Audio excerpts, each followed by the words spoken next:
चारों ओर एक विषय जो है वो हमें चर्चा में है, महाकुंभ। आपने कहीं ना कहीं टीवी, अखबार या किसी दोस्त के मुख से ये बात जरूर सुनी होगी, महाकुंभ।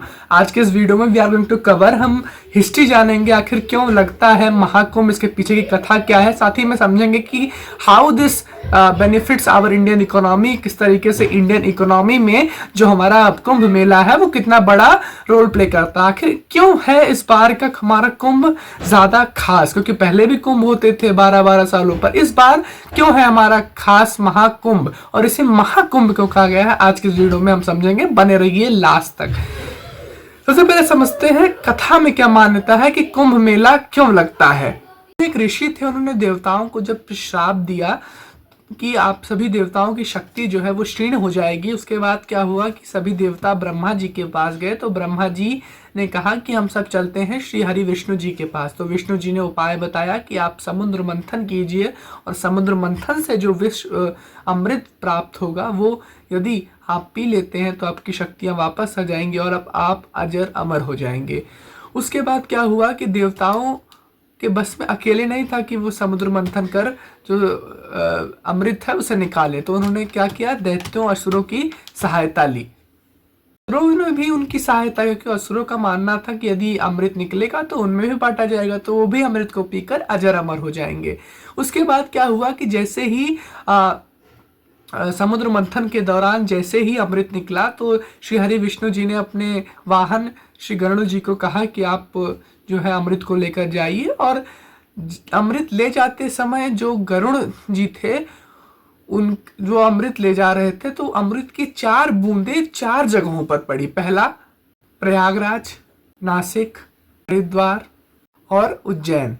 इसलिए जो है लोग इन सरोवरों में स्नान करने का इतना बड़ा महत्व मानते हैं। यही कारण है जो अमृत की बूंदें उन सभी पवित्र सरोवरों में गिरी। इस कारणवश से हर साल करोड़ों और लाखों श्रद्धालु इन सभी तीर्थ स्थानों पर जाते हैं, इन सरोवरों में स्नान करते हैं। अब बात करते हैं कि आखिर इस बार का जो हमारा कुंभ है वो खास क्यों है और इकोनॉमी से इसका क्या रिलेशन है।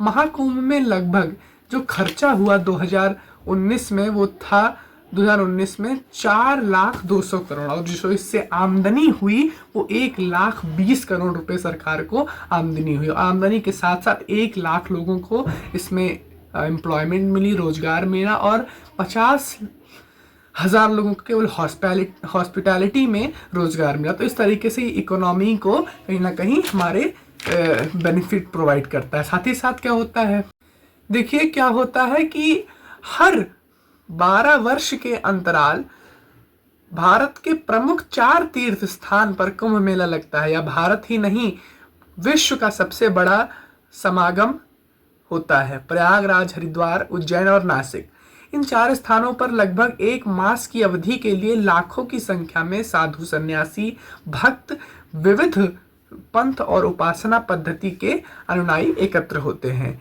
यह अध्यमासिक और सांस्कृतिक दृष्टि से पारंपरिक विमर्श और साधना में सहजीवन का अनुपम उदाहरण। आश्चर्यजनक तथ्य है कि यह मेला बिना किसी आमंत्रण के खगोलीय ग्रह बृहस्पति, सूर्य और चंद्रमा की गति के आधार पर ग्राम ग्राम, नगर नगर और गिरी गुफाओं के वासियों के निर्धारित तिथियों पर एकत्र होने की सदियों पुरानी परंपरा है। जैसे यहाँ पर हम देख सकते हैं किस तरीके से जो है एस्ट्रोनॉमिकल ऑर्डर्स में चीजें जुड़ी हुई हैं।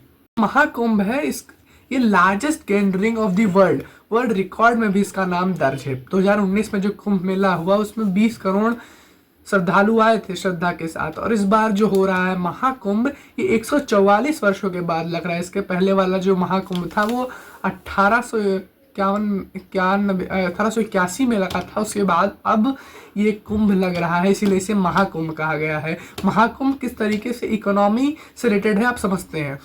बहुत बड़ा है ट्रैवलिंग में, जैसे कि लोग एक जगह से दूसरी जगह, एक देश से दूसरी देश आते हैं केवल महाकुंभ में डुबकी स्नान करने के लिए। तो